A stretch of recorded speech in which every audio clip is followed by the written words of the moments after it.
For all the things said about Mikel Arteta, whether it's praising his ability to be somewhat tactically fluid when need be, or claiming that he just isn't all that good of a manager, one thing that is really not said enough about him, be it from Arsenal fans or rival fans, from supporters or haters, it's an ability that not too many managers around world football have, and Arteta doesn't nearly get enough credit for it. And that ability that he gets no credit for is just how good he is at developing players. Young and old, Arteta always seems to be able to improve players for the most part, and even when you think a player has reached his ceiling, Arteta seems to be able to get that much more out of him. So that's what we will be talking about today. So what's going on, everyone? You are listening to Gunner Central here. I hope you guys are all doing well. Please be sure to like the video, subscribe if you guys haven't already, and let's get into it. Now, just because I'm going to be somewhat praising Mikel Arteta doesn't mean he hasn't made mistakes in his Arsenal tenure, and it doesn't mean that I'm completely blinded and I think Arteta is a genius. He isn't at that level, not yet at least. So,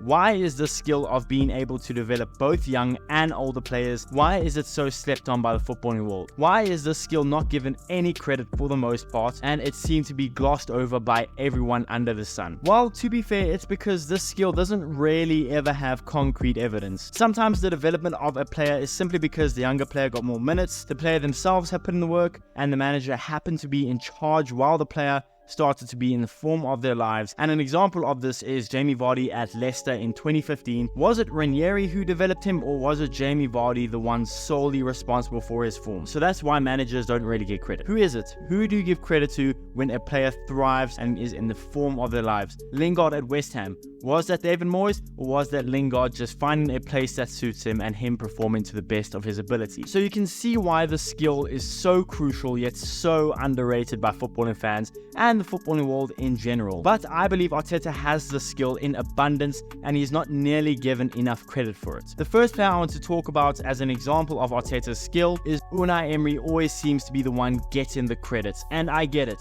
Under Emery, Saka made his professional debut and he scored his first goal for Arsenal. So naturally we will assume that it was under Emery where Saka developed, but that's far from the truth. Under Arteta is where Saka made his biggest strides and became the player he is today. Saka developed from a serviceable left back and right wing into a borderline world-class right winger under Arteta. Arteta built the perfect team around Bukayo and his skill set, and Bukayo went from a shy teenager to the face of Premier League title challenges, all under Mikel. Now, when I am saying all of this, I am not saying that Mikel deserves 100% of the credit for Bukayo's rise. Definitely not. But Mikel demands, and he has also helped build a team around that can best suit Bukayo and what he brings to the team. Arteta got a right back that can overlap to give Bukayo space. He put Odegaard on the right hand side of the midfield to help feed Saka and keep the ball around Saka. And Mikel has been a huge part in Bukayo's development. Again, it's not all Arteta to give credit for, but Arteta is a huge reason why Bukayo is who he is today. Now, this next example is a player that has had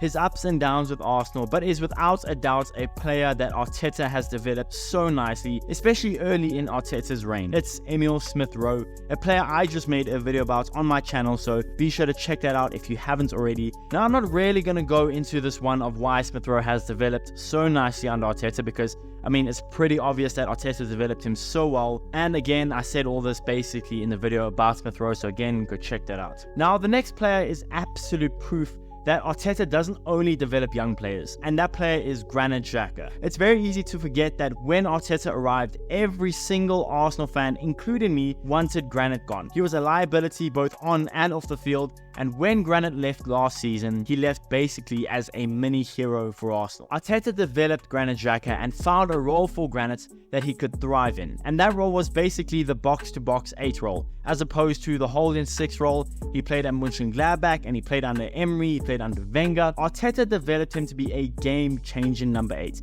Last season was a perfect example of that. Granit could help the team tick on and provide another threat around the edge of the area. Again, this is something that Arteta does not nearly get enough credit for. Just when everyone gave up on Xhaka and thought Xhaka had hit his ceiling, Arteta found a new role for him and a new way for him to thrive, and he could have stayed much longer than he did, and he would still be seen as a legend. And I guarantee that if Granit was playing for Arsenal this season, he would have been as good, if not better, than he was last. And the last example is Martin Odegaard. Odegaard Odegaard was a talented but somewhat lackluster midfielder for Real Madrid. He went on several loans, and his last loan to Real Sociedad, he absolutely changed the perception of him being a failed wonder kid. He then got recalled to Madrid and looked again like a failed wonder kid, struggling to live up to the hype. But fast forward to today, he is the club captain and one of the best creative midfielders in football. Again, a huge reason for that is because of Arteta's development of him. Now, there are so many other examples of Arteta's skill to be able to develop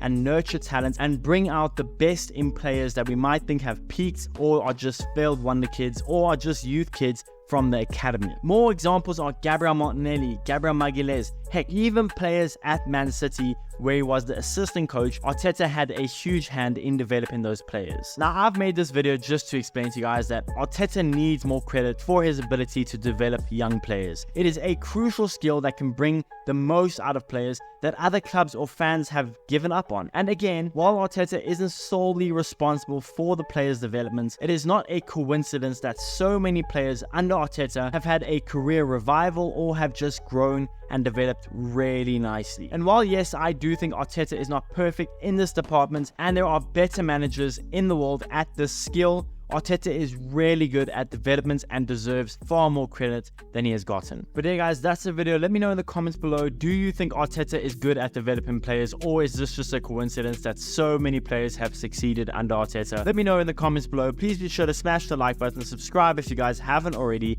and I'll see you guys in the next one.